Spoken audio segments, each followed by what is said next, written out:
I've spent most of my career teaching other people how to not be transphobic. It started out of frustration, but now I get paid for it.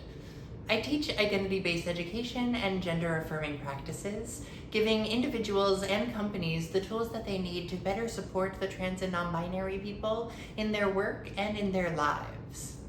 I've done this work with all different audiences across different demographics, and I'm constantly met with the same question.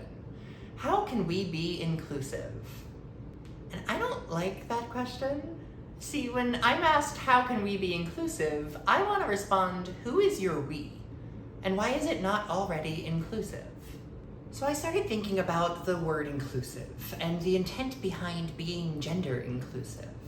A lot of my work is grounded in understanding how other people understand ideas and then helping them understand in new ways. I realized a lot of people hear a word like inclusive and they think everyone or all are welcome. They think about it like equality, everyone's equal. But in practice, gender inclusion is not about equality. Gender inclusion is about access. But that's not as easy of a thing to describe or to achieve. For example, gender inclusion is not saying that we should be giving everybody pregnancy tests, but gender inclusion is saying that everyone with the capacity to become pregnant should be able to access pregnancy tests comfortably, regardless of their gender. I don't think a lot of people love that shift. The more I complicate their idea of gender inclusion, the more difficult it becomes to achieve. The reality is, a lot of people come to a gender-affirming training looking for a simple answer. They want an easy task that they can take home and do.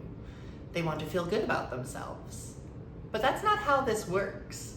See, gender-affirming work is anti-oppression work. And with all anti-oppression work, there is no easy answer that comes without really investigating your place in the system. Inclusion is just part of the puzzle. But without the puzzle, inclusion is worthless.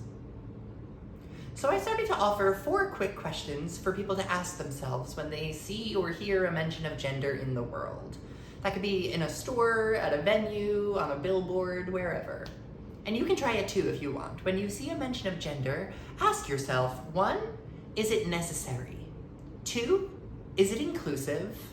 3, who is it helping?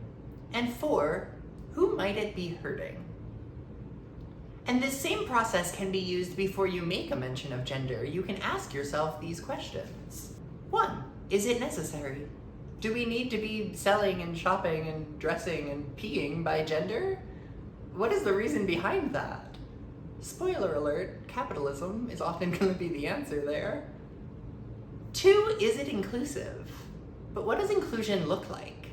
Does it go beyond just welcoming everyone? If we're holding an event for women, yeah, I believe that to be necessary. But am I invited? And if I go, will I actually be included in the conversation? Or will the event only cater to cisgender women? What is the event actually about? Are we talking about reproductive rights? Because that doesn't only impact women. Will there be resources or information that people of other genders would benefit from? Should they have access to this conversation and not me? So 3, who is it helping? The answer here is usually cisgender people. Most often, binary gender is enforced in public to maintain some version of a status quo. And you know who suffers when we maintain the status quo? People who don't conform to it. And that's number 4, who it might be hurting. Non-binary people in particular are going to be the most impacted by the things we'd focus on in this exercise. But I like to think that all of us suffer from the gender binary being so rigidly enforced. And I do mean all of us, not just trans and non-binary people. See, inclusive can mean everyone. This exercise was intended to start the process of unlearning. I wanted to replace that knee-jerk desire to spring for a quick word replacement, and instead start by looking at the bigger picture. Instead of how can we be inclusive, I wanted to start with who is your we? Your we is probably the founders of an organization or the people who are planning an event. Often your we is going to be people who look and think like you. I want you to think about who you mean when you say we, and then I want you to ask yourself, why isn't your we already inclusive? What barriers are there to joining your we? Too many people are often too focused on seeming inclusive without anything to back it up. But inviting trans and non-binary people into a space that is not structurally set up to follow through on that promise of inclusion can sometimes do more harm than good. Now, don't get me wrong, I love words. Words hold meaning and power, and a huge part of trans liberation is rooted in language. Words can do so much, but words can only do so much.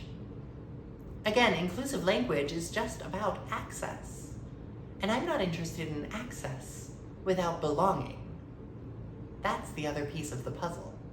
So I started to focus on fostering a sense of belonging. And that's when I started to think of my work as gender expansive. The Human Rights Commission coined the term gender expansive in 2012 to classify youth who did not identify with traditional gender roles, but were otherwise not confined to one gender narrative or experience. And it's a great term to cast a wide net when talking about all different types of gender identities, but I started to think about how that term could apply to the work that I was doing. And I know I'm not the only one who started using that term as a framework, so I looked up the term expansive on its own, even though I already knew what it meant. I told you I love words, right? I found a definition on Oxford Languages that said when describing a person, expansive can mean open, demonstrative, and communicative. And that felt like a roadmap to the work that I was doing. I want you to be open, and I want you to demonstrate your work before you can communicate it. That to me was the missing piece of this puzzle.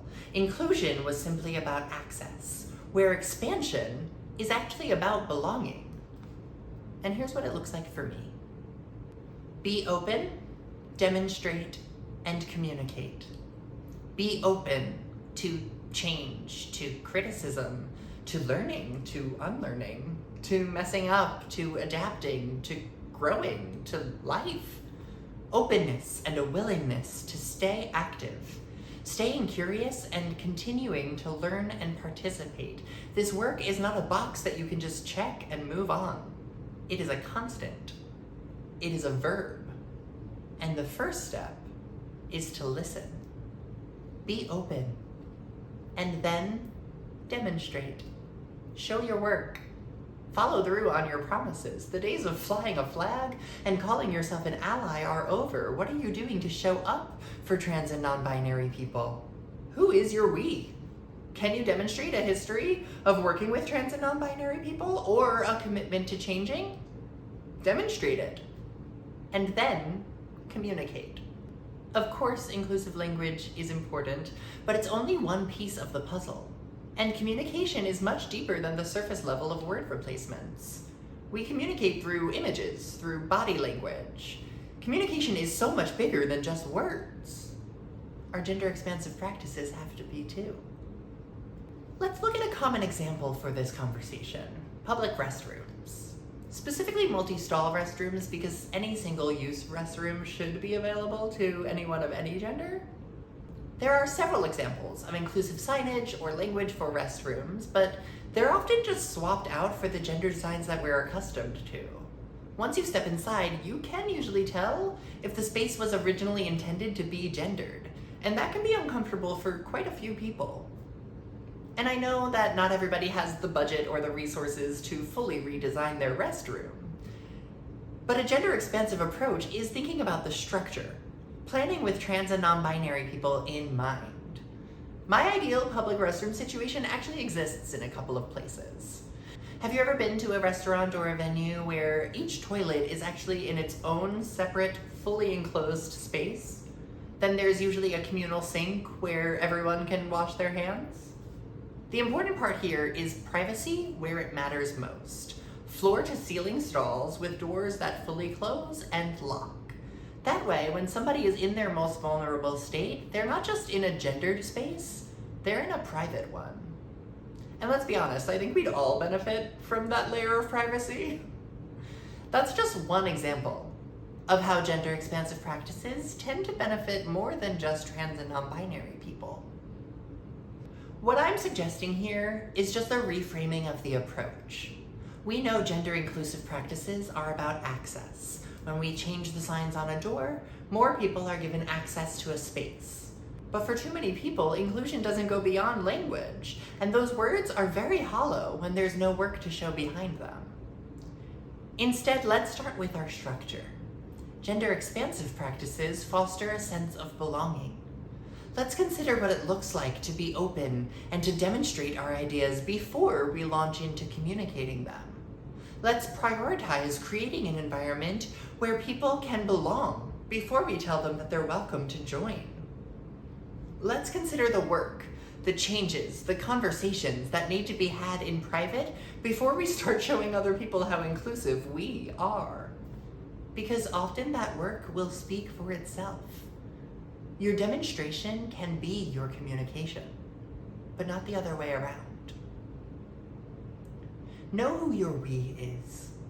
Work on your we. Then you can figure out how to expand your we. That's how we shift a dynamic. That's how we shape a culture. Not with inclusive language, but with an expansive lens.